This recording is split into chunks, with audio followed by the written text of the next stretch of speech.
Doctor Roy CJക്ക് ഇപ്പോൾ ബംഗളൂരു വിട നൽകുകയാണ്. അദ്ദേഹത്തിൻ്റെ മൃതദേഹം ഇപ്പോൾ ഉള്ളത് കോൺഫിഡൻറ്റ് ഗ്രൂപ്പിൻ്റെ ബെന്നാർഘട്ടയിലെ റിസോർട്ടിലാണ്. അവിടെയാണ് മൃതദേഹം സംസ്കരിക്കുന്നത്.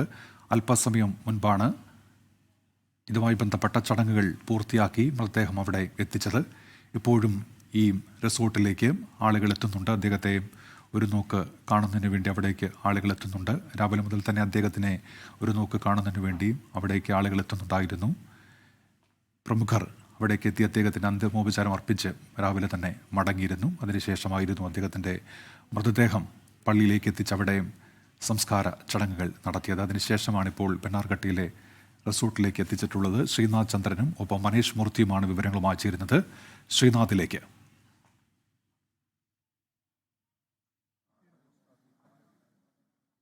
ഉന്മേഷ്, ഏതായാലും സംസ്കാര ചടങ്ങുകൾ അതിൻ്റെ അവസാന ഘട്ടത്തിലേക്ക് ഇപ്പോൾ കടക്കുകയാണ്. അദ്ദേഹത്തിൻ്റെ പ്രിയപ്പെട്ട നഗരം ബംഗളൂരു അദ്ദേഹത്തിന് വിട ചൊല്ലുന്ന കാഴ്ചയാണ് നമുക്കിവിടെ ഇപ്പോൾ കാണാൻ വേണ്ടി കഴിയുന്നത്. ബന്ധുക്കൾ അവസാനമായി ഒരു ചുംബനം അദ്ദേഹത്തിന് നൽകുന്നത് കാണാൻ കഴിയുന്നുണ്ട്. സംസ്കാര ചടങ്ങുകൾ അല്പസമയത്തിനകം തന്നെ പൂർത്തിയാകും എന്നതാണ് നമ്മൾ മനസ്സിലാക്കുന്നത്. നമുക്കറിയാം, മലയാളികളെ സംബന്ധിച്ചിടത്തോളം ഡോക്ടർ റോയ് CJ എന്ന പേര് അത് കോൺഫിഡൻറ്റ് ഗ്രൂപ്പ് എന്ന സ്ഥാപനത്തിൻ്റെ ബ്രാൻഡിനൊപ്പം തന്നെ ഒരു ബ്രാൻഡായി വളർന്ന പേരാണ്. ആ പേരിലൂടെ തന്നെ അദ്ദേഹം അറിയപ്പെടുന്നുണ്ടായിരുന്നു. അത്രയേറെ ഒരു പ്രസ്ഥാനവും അതോടൊപ്പം സ്വയം ഒരു ബ്രാൻഡായി വളരാനും കഴിഞ്ഞ വ്യക്തിയാണ്. നമുക്കറിയാം, ചെറിയ പ്രായത്തിലാണ് അദ്ദേഹം വ്യവസായ ലോകം വളരെ വേഗത്തിൽ വികസിപ്പിച്ചു കൊണ്ടിരുന്നത്. തൻ്റെ 36-ാം വയസ്സിൽ ഒരു രൂപ പോലും കടമില്ലാതെ ഒരു വിമാനം വാങ്ങാൻ അദ്ദേഹത്തിന് കെൽപ്പുണ്ടായി എന്ന് പറയുമ്പോൾ നമുക്കറിയാം അദ്ദേഹം എത്രത്തോളം വ്യവസായ മേഖലയിൽ കരുത്തനായിരുന്നു, എത്രത്തോളം ബുദ്ധിശാലിയായിരുന്നു, എത്രത്തോളം കഴിവ് അദ്ദേഹത്തിന് ആ മേഖലയിൽ ഉണ്ടായിരുന്നു എന്നത്. മാത്രമല്ല, ഒരു രൂപ പോലും കടമില്ലാതെ ഒരു വലിയ പ്രസ്ഥാനം പടുത്തുയർത്തുക എന്നത് പലർക്കും അവിശ്വസനീയമായി പോലും തോന്നുന്ന ഒരു കാര്യമാണ്. പക്ഷെ അത് അദ്ദേഹം യാഥാർത്ഥ്യമാക്കി കാണിച്ചു. നമ്മുടെ രാജ്യത്തും വിദേശത്തുമൊക്കെ കോൺഫിഡൻറ്റ് ഗ്രൂപ്പിൻ്റെ വലിയ വലിയ നിർമ്മാണ പ്രവർത്തികൾ നടക്കുന്നുണ്ട്. മാത്രമല്ല, മലയാള മാധ്യമ മേഖലയിൽ പല പരിപാടികളിലും അദ്ദേഹത്തിൻ്റെ സഹകരണം ഉണ്ടായിരുന്നു.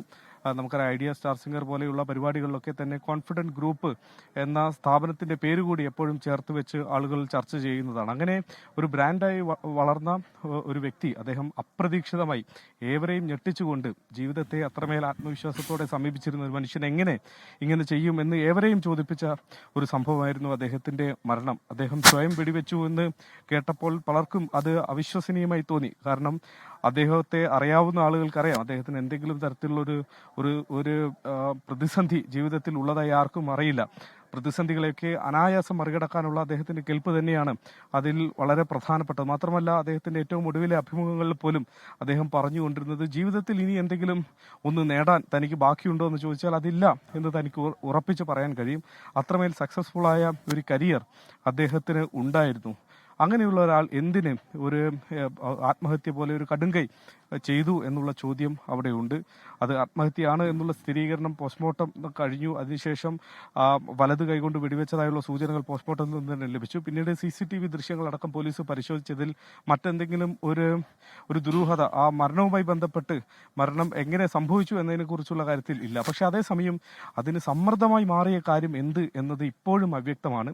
ആദായനികുതി വകുപ്പിന്റെ പരിശോധനകൾ, നിരന്തരമുള്ള പരിശോധനകളും അതുമായി ബന്ധപ്പെട്ട സമ്മർദ്ദം അദ്ദേഹത്തിന് ഉണ്ടായിരുന്നു എന്നതാണ് കുടുംബാംഗങ്ങൾ പറയുന്നത്. അദ്ദേഹത്തിന്റെ സഹോദരൻ പറഞ്ഞതും ആദായ നികുതി വകുപ്പിലെ ചില ഉദ്യോഗസ്ഥരുടെ പേരെടുത്ത് പറഞ്ഞുകൊണ്ട് അവർ വലിയ തോതിൽ ഇദ്ദേഹത്തെ വേട്ടയാടിയെന്നും മരണമുണ്ടായ അതേ ദിവസം രാവിലെ 11 മണിയോടെ തന്നെ ഫോണിൽ വിളിച്ച് ഡോക്ടർ റോയ് സംസാരിച്ചിരുന്നു. അപ്പോഴും ഈ സമ്മർദ്ദത്തെക്കുറിച്ചാണ് റോയ് സംസാരിച്ചത് എന്ന് അദ്ദേഹത്തിന്റെ സഹോദരൻ പറയുന്നുണ്ട്.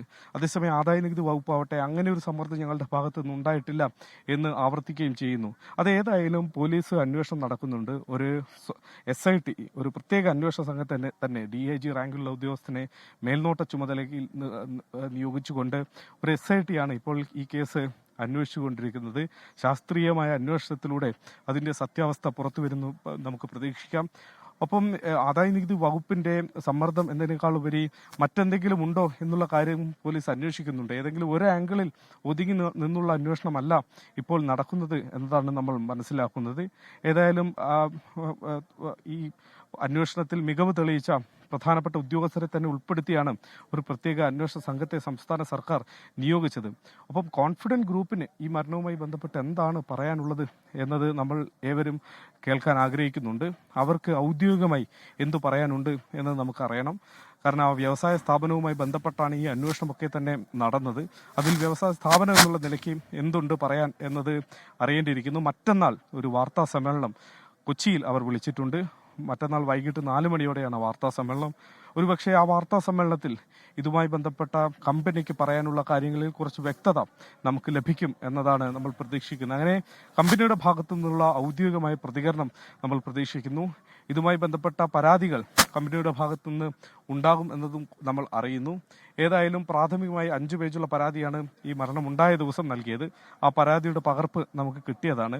അവസാനമായി തന്റെ അമ്മയെ ഒരു തവണ വിളിച്ച് സംസാരിക്കണം എന്നതാണ് ഡോക്ടർ റോയ് പറഞ്ഞ ആഗ്രഹം എന്നത് ഈ കമ്പനിയിലെ മാനേജിംഗ് ഡയറക്ടർ പറഞ്ഞിരുന്നു. അദ്ദേഹത്തിന്റെ പരാതിയിലും അത് എഴുതിയിട്ടുണ്ട്. ഇന്ന് അദ്ദേഹത്തിന്റെ പൊതുദർശനം നടന്ന സമയത്ത്, ഭൗതികദേഹം പൊതുദർശനത്തിൽ വെച്ച സമയത്ത് അവിടേക്ക് വീൽ ചെയറിൽ ഡോക്ടർ റോയിയുടെ മാതാവ് എത്തിയിരുന്നു.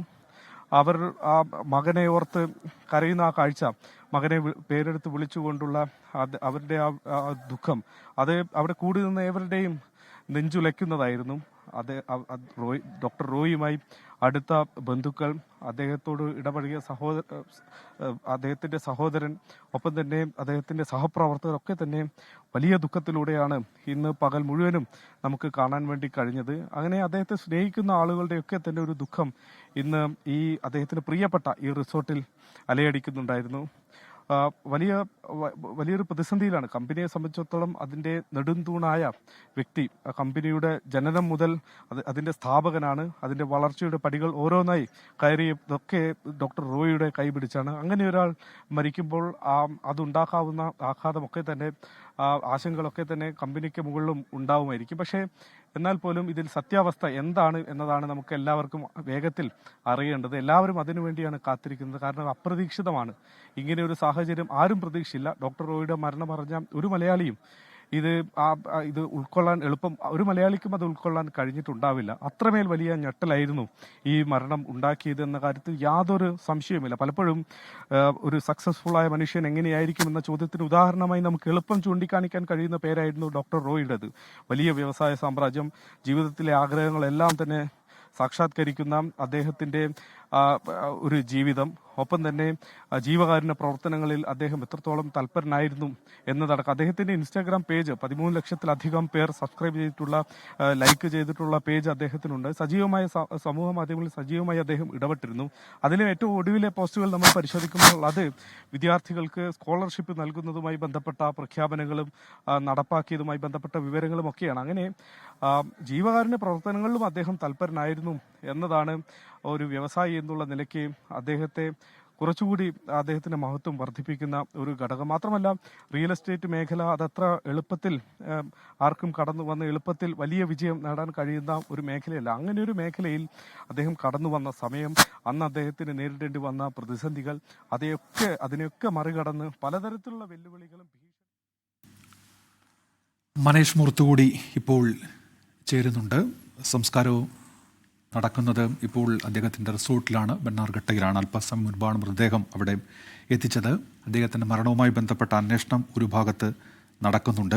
അദ്ദേഹത്തിന് മറ്റെന്തെങ്കിലും പ്രശ്നങ്ങൾ ഉണ്ടായിരുന്നു എന്നുള്ളതൊക്കെ അന്വേഷിക്കുന്നുണ്ട് പോലീസ്. പക്ഷേ അതുമായി ബന്ധപ്പെട്ട സൂചനകളൊന്നുമില്ല. ഇൻകം ടാക്സിൻ്റെ പരിശോധന നടക്കുന്നതിനിടയിലാണ് അദ്ദേഹം ജീവനൊടുക്കിയത് എന്നതുകൊണ്ട് തന്നെ അവരുടെ എന്തെങ്കിലും ഇടപെടൽ ഇതിന് കാരണമായിട്ടുണ്ടോ എന്നുള്ളതിലാണ് പ്രാഥമിക പരിശോധനയൊക്കെ നടക്കുന്നത്.